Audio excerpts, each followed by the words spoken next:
Alright guys, this is TV, that's Bisaya Vlogger TV, and welcome back sa akong YouTube channel. May pakamo ni balik sa akong YouTube channel, pero akong uyab, wala. Charot! Bitaw, kung bago pa ka sa akong YouTube channel, pag-like, ayaw panunog sa mong uyab, gagi-like ka, pero kahigugma, Charot! Pag-subscribe na lang ang pod, o pag-stay sad, kay hindi na lang siya kabiyaan. Charot! Alright mga kabayshi, so for today's video, kay last day, nag-post ko sa akong Facebook account o ask me anything para na ako ma-content o vlog. Then I received lots of questions, and for today's, dili ko mag-scroll sa akong Facebook, kay isa ra ako ang gigamit nga phone, which is ang ako ang gigamit pag video. So ako na lang jot down ang mga question, then ako na lang i-randomly select para maansiran.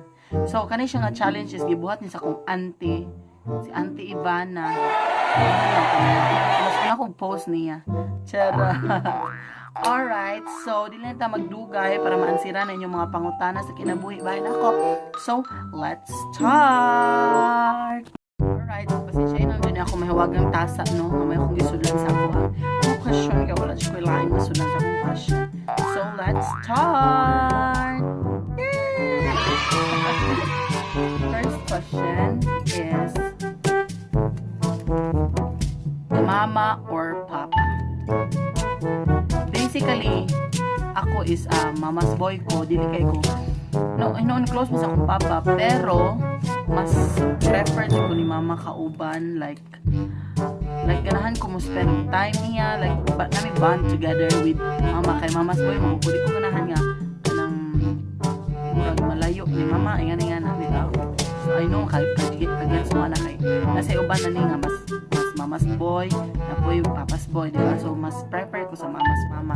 Second question is, am I enough? Am I enough? Para na ako dili pa ko enough, kay syempre ako daghan pa kay ko pagkuwang sa akong kaugalingon, daghan pa ko pagkuwang sa society, daghan pa kay ko mga I need to like kinahanglan pa nako ako ang kaugalingon first, like i-discover pa nako akong kaugalingon, or should I say kanang kinahanglan pa nako nga ilhon gyud kaayo nako akong kaugalingon para ma-consider og enough na ba ko, sakto na ba ko. Syempre kita mga tao is kanang di ba mo yun ka nga daghan man jud ang mga pagkuwang sa kinabuhi, like maybe ma-enough ko if I'm successful ko, or na ako'y maabot sa life, or I guess kitang tanan dili jud ta mo yun nga enough na ta kay people kita mga tao is dili ta makontento, di ba? Dili ta makontento sa mga butanga na anato, dili ta makontento sa mga butanga magpalipay nato. So di ba, so maybe for me dili pa ko enough. That's all. Next question is, kinsa ang imong crush sa atong class? Kinsa ang imong crush sa atong classmate? Chika kayo, chika. Pero actually, di ba ang crush is paghanga lang sa na. Crush is paghanga. So actually, lang ko crush sa classmate. Daghan jud siya. It doesn't mean na crush ni angay, di ba? So crush is nihanga lang ka na na-amaze kasi iyahang kabuutan, sa iyahang total package, or sa iyang should I say pagkabuutan na lang jud, or sa iyang mga nilihukan, tanan-tanan niyang gipangbuhat. So kani siya akong crush sa classroom is daghan jud siya, pero kung akong i-mention tanan karon, dugayan, mahuman. So, ang akong crush sa classroom is si na to siya. Syagit lagamay, no? Kay kanang wow, kaayo kasi makakita siya ani niya. My God, wow, yung ang cool na rin the pita. Third, kapila na ko. Fourth question. How do you sleep when you lie to me? So ano ko pagtulog kung nangilad ko nimo? Piyong lang jud ko. Ko lang jud ko unlan, banig, matulog lang jud ko day. Charot. Bitaw, how do you sleep when you lie to me? Depende na sa tao. For ako manggod, if na ako'y kanang murag masadaan, o kung ako'y masadaan sa katao, dili mahilo na ako ang kuan bitaw kaugalingon kung dili ko sorry. Unless kung siya'y nanguna na ako, okay na jud kay nako. Pero nay term o nay ka ng possibility nga murag ikaw ang nakaunag pa-hurt niya, murag dili ka comfortable sa mga adlaw nga ano bitaw murag kuwang ka. So kung naman gani nga na mga kapasaylo para dili ka murag kag diri dapita nga laroy-laroy na lang diri sa diba nga murag kagkalag nga wala pa misahe laroy-laroy diri. So para makatukag tarong magkuha na lang jud ka, dili ka mangilad ka manglaylay diri dapita na mangilad mo kay kamo ilad jud mo kay gusto mo makakitaglain. Next question is kinsa tong gipatagaan nimo 150? My God, sa akong gipatagaan 150. Actually daghan diri sa merkado, sa kantin, sa eskwelahan, akong mama, akong papa, akong manghod daghan. Oh my God, pero actually daghan jud kasi sila ako na mention mo to akong gipatagaan 150. Daghan pa, daghan. Next question. Chika kay to 150 doy. Next question. Kinsa tong nauyab nimo or almost nauyab? So to be honest is wala ko'y uyab and wala sad ko'y almost uyab kay hindi ako ka jowa-jowa. I'm not jowa-boy. Hindi ako ka jowa-jowa. I'm not jowa-ball. And nag-focus ko sa ko ang study kay ako mga pangandoy sa kinabuhi gusto nyo maabot din dapita. And anyways, love can wait manggod. Dili ta madali-dali sa gugma no. Kaya ang gugma makahuwat na siya. For example, successful lang ka, ang gugma may magugod nimo. So dili lang ta magwag paglaom diri dapita kay God has a plan for us.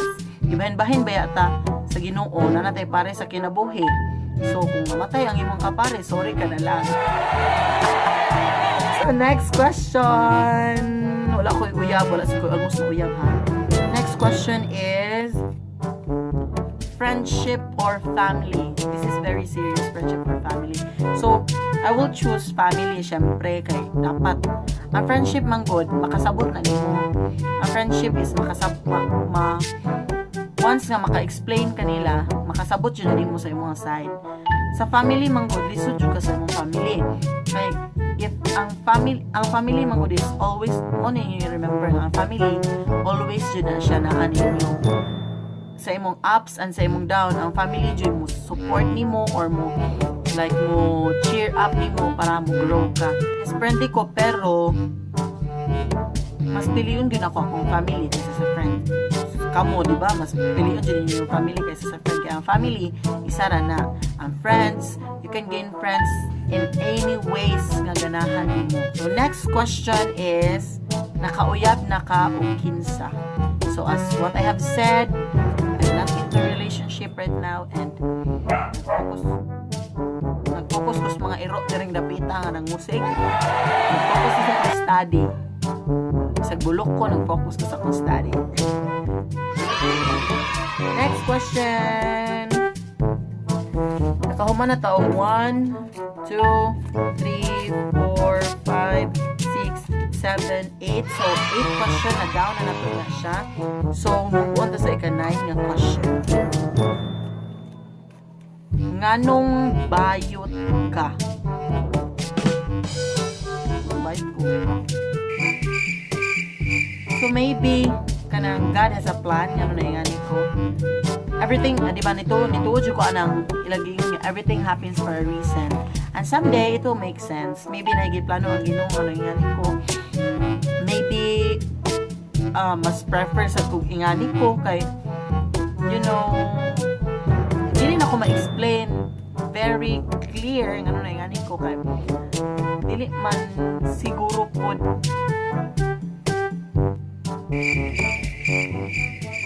explain mo ang bayot ko. Mukha sa kung kagalingan parang ang bayot ko. lagi pero na God has a plan for me and for us, diba? Maybe, and I will never change my personality for the sake of others, because in this world no one can play my role better than me. I don't need anyone's validation for me, because this is me. Ako man eh. Hindi ko perfect, pero this is me. This is my life. This is my life. Today, tomorrow, yesterday. Next question. Chika ka ito nga question. Next question is, naa ka love life karon, kanong na-intriga man dyan sa akong love life. Wala lagi ko, oh yeah. I don't have love life as of now. As of now, pasiganahan ka. Pasiganahan ka mo. You know na, just PM me directly. Chika kayo, chika. Next question. Next question is, gwapo ka gamay o maot ka dako? Pwede both. Pwede maot ko nga dako nya. Gwapo po nga dako-dako. Charot na. Middle. Ito kaingan nga maot. Kaya wala gihimo ang Ginoo nga maot. Wala akong baruganan sa kinabuhi. Balag plat kong ilong, balagdagan kong bugas. Basta na ako sa middle. I believe in myself nga guwapa ko. Kinsa mo cheer sa akong kagalingon? Ako. So kamo, kung namoy yung mga paguntanan sa iyong kagalingon, yung guwapa mo, syempre, trust yourself nga guwapa mo kay walay gibuhat ang Ginoo. Shell. Ang Mars no, grabe kay sa chika kasi sa love life. Next question. Love ka or love nimo? For me, piliun ako ang love ko. Kay sa kadugay-dugay siguro po ninyo magpuyog, ma-develop repug ka. Lisod magpumili ka sa tao nga ikaw ang nahigugma. Kay ikaw dili siya mag-adjust para nimo, ha? Una-una adjud na nga kung mahigugma ka dapat piliun nimo ang tao nga nahigugma nimo. Kay sa dugay-dugay nga panahon mahigugma ra sad kaniya. Kay kung mahigugma kag tao nga ikaw ang kung mahigugma ka sa tao pero siya wala na higugma nimo, dili mo himo ang isa ka tao og adjustment para nimo kay kinsa ka para mag-adjust siya. Mo na huna ha.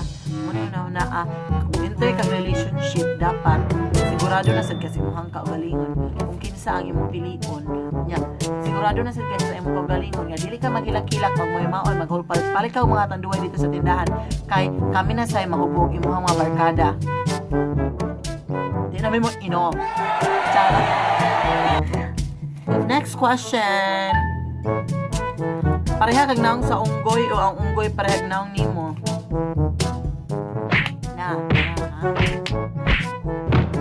Mura nang nikog naog unggoy, pangutana pag yun. Charot. So, mas prefer ko nga ang unggoy pareha kag naong nako. Hindi ka na pagka-unggoy, wag choosy. Nang nagpasuwatan ng unggoy sad ka sa una, pero nai-evolve lang ka. Ha? Laban, padire. So, mas pilihan ako ang unggoy nga pregnaw na ako. Kaswerte na lang sa unggoy. Kagwapa na lang sa unggoy. Okay? Next question. Paano mo malalaman ang isang tao ay seryoso sa iyo? Tagalog best, Tagalog. So, depende. Depende kung unsa nga paagi sa pagkaseryoso. Seryoso sa pag-eskwela, pwede. Seryoso sa pagkauyab, pero una-unaan sa nimo kung naabadjay ka mo para makabaw ka nga seryoso. Daghang definition of seryoso. For me, ang definition sa seryoso is makonsider ka nga seryoso if you are willing to take risk for her or for him. Kung willing ka mo hatag og time, kung willing ka mo dedicate para niya, you are considered para nako nga serious. Okay? Once na serious ka, buhaton yun mo tanan. Ipakita nimo ang imong sincerity, ipakita nimo ang love para ma-prove nimo sa imong kaugalingon nga serious ka para niya. So, saan nimo pag-ila ang isa ka tawo nga serious na nimo? So, syempre, ma-feel na nimo. Ikaw, kung nahigugma ka niya, ma-feel nimo nga serious ang isa ka tawo diha nimo. Kay makuan man nimo kung sa imong mga gipangangyo niya, imuha na nahatagan ba ka or nahatagan ba kag oras niya na may time mo chika-chika. So ikaw ra sad maka-answer ana, basta ang definition ng seryoso is willing to take risk o willing muhatag og time para nimo. So dapat first para makahibaw lagi ka sa seryoso, siguraduha nga na amoy relasyones. Ting. Next question. The last question. The last question is, kung moingon imuhang papa o mama nga gusto sila makakitag apo gikan nimo kay kana mo ay magpalipay nila, andam mo bang isakripisyo ang imong bandera? If yes, kinsa ang gusto nimong mainahan niini? Bisadza ka adso. So kung moingon daw akong mga parents o gusto ay moingon akong parents nga gusto sila makaapo gikan na. So maybe no, dili na ko i-give up kong bandera. Dili sa wala ko ikuan nila love. I-show na ko ang enough nga love para nila, pero kanang iyan nga butang dili jud siguro nako mahatag or dili pa ko ka-decide na as of now or maybe or unsa ba naglibog ko, pero as of now ang ako ito ba dili na ko isuko ang bandera kay daghan nag-apo si mama ug papa, daghan na kay mga anak sa kong isuon. So maybe that's enough. Ayun ako pang iwig up ko kay ayun ako pagsalig up ko na murag wala na dyan may kasaligan nga apo na ko. Alright, so muna to siya ang different question yung i-ask na ako, and I hope na satisfied mo sa ko ang answer. And before anything else, before ending this video, I would like to say thank you sa tanang mga frontliners diha na always good nag-serve nato and nag-serve sa tong country. Salute to all of you and keep safe lang ta guys. Ayaw mo pag laroy-laroy, ayaw mo pag balabag sa balaod kay para sa nisa tong safety. Once again, this is BBTV, that's Bisaya Vlogger TV. Like and subscribe. Signing off. Bye!